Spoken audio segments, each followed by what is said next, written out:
Assalamualaikum semua. Jom masak siakap masak kuali, simple tapi memang padu.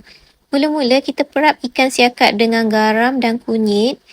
Gaul rata dan biarkan sekejap bagi rasa meresap. Kisar cili merah, cili hijau, bawang putih, bawang merah, halia. Panaskan minyak dan goreng ikan hingga masak. Dah siap, angkat dan letak dalam tray tapis minyak. Yang ni penting. Guna penapis minyak macam ni. Minyak berlebihan turun, ikan jadi tak berminyak dan lebih sedap bila makan. Seterusnya, tumis bahan kisar tadi sampai pecah minyak dan naik bau. Masukkan sedikit belacan bagi rasa lemak dan wangi. Kemudian masukkan serai, santan dan sedikit air.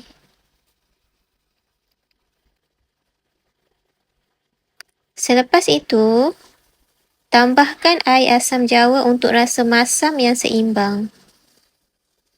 Perasakan dengan gula, garam dan sedikit perasa. Kacau sampai kuah nampak sedikit pekat. Masukkan ikan siakap yang dah digoreng tadi. Akhir sekali, masukkan tomato.